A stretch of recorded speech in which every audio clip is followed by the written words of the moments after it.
بس مجھے کچھ بیان نہیں کرنا، ایک بات بتانا چاہتا ہوں، وہ بھی مظاہر کا فیض ہے، یہ بخاری شریف پوری ہوئی تھی، وہاں ایک بات آئی تھی، جو بخاری شریف ہے اس کا جو پہلا باب کتاب الایمان ہے اور جو آخری باب کتاب التوحید ہے، اس میں بتایا ہے کہ ہم لوگوں کو توحید سے ایمان سے جڑ کر رہنا چاہیے، کیسے بھی حالات آ جائیں ہم اپنے ایمان کا سودا نہ کریں۔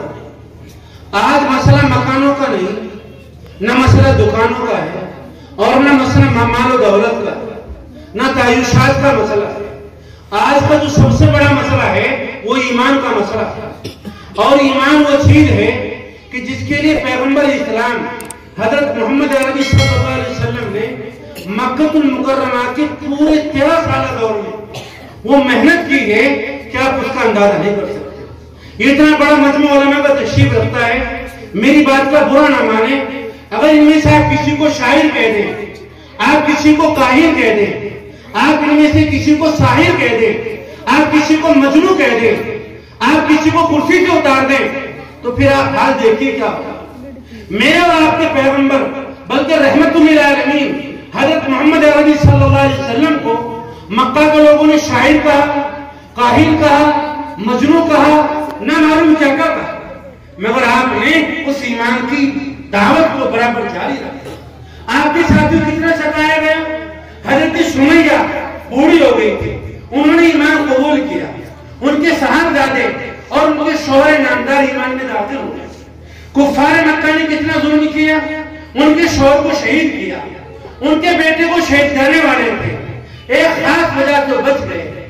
حضرت سمیہ کی باری آئی تو سمیہ سے کہا، سمیہ ایمان چھوڑ دو تو میں چھوڑ دوں گی، یہ سب کچھ تمہارے لیے ہے مگر ایمان چھوڑ دو، اللہ کو کہنا چھوڑ دو۔ بوڑھی سمیہ نے کہا جان چلی جائے گی مگر ایمان نہیں جا سکتا، اور معمولی سزا نہیں دی۔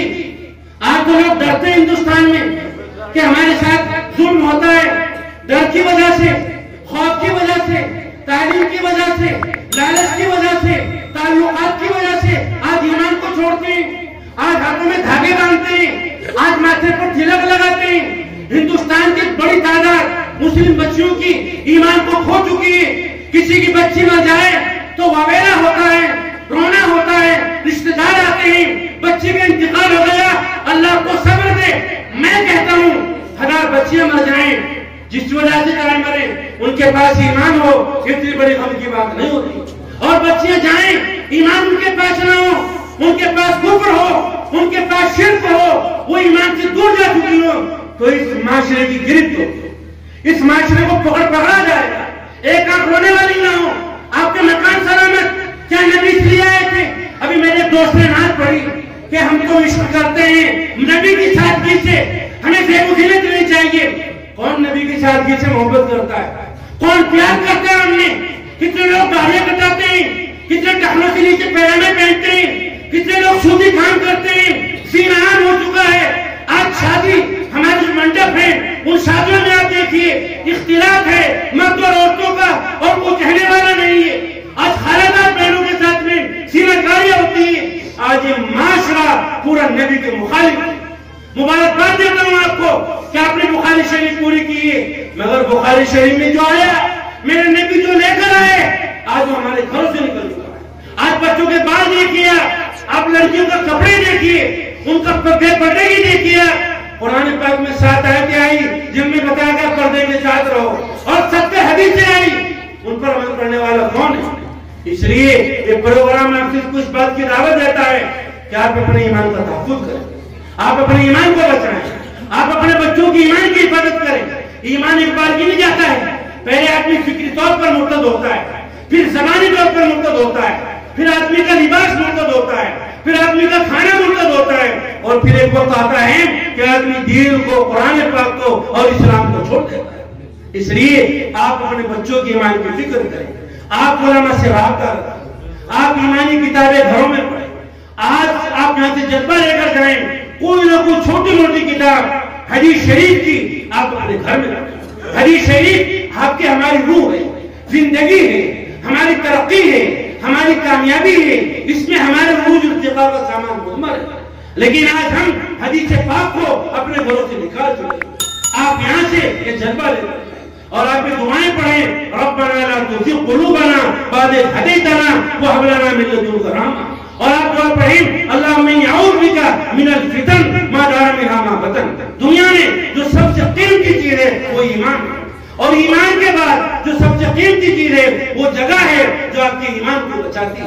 ہم غور کریں ہمارے ایمان کو کیا بچاتا ہے. کیا آپ کے پارک، کیا آپ کی دکانیں، کیا آپ کے شو روم، کیا آپ کی بڑی بڑی مارکیٹیں، کیا آپ کے کالج، کیا آپ کے اسکول، کیا آپ کا گھر کا ماحول. اگر آپ کے گھر کا ماحول ایمان کو بچاتا تو بچے مرتد نہ ہوتے. ایمان کو بچانے والی اگر کوئی چیز ہے یہ مدرسہ، یہ جامعہ حفظہ ہے، دوسرے مدرسے ہیں، یہ آپ کے بچوں کی ایمان کا تحفظ کرتے ہیں. اس لیے ان کی بہت بہت قدر کرو اور اپنے بچوں کی ایمان کی حفاظت کرو. آج پوری پرانی کی چیز چاہیے کہ آپ کے پاس سب کچھ رہے، آپ کے پاس دو کاریں ہوں، آپ کے پاس اچھا بینک بیلنس ہو، آپ کے پاس اچھی چیزیں ہوں، مگر آپ کے پاس ایمان نہ ہو. آپ اتحادی کے ساتھ نہ رہیں، آپ کلمہ نہ پڑھیں، آپ اذان کی مخالفت کریں تو آپ کو لوگ آنکھوں پر بٹھائیں گے، آپ کا استقبال کریں گے. آج یہ پوری پالیسیاں ان کو سمجھنے کی اور غور کرنے کی ضرورت ہے. اگر سمجھا نہیں گیا، اس پر کوشش نہیں کی گئی تو حالات بڑے اچھے. آج اپنے ایمان کو مضبوطی کے ساتھ کرو اور اس ایمان پر محنت کرو. اللہ تعالیٰ مجھے آپ کو عمل کرنے کی توفیق عطا فرمائے اور ہماری ایمان کی، عقیدے کی، ایمانیات کی اللہ تبارک و تعالیٰ حفاظت فرمائے. آمین.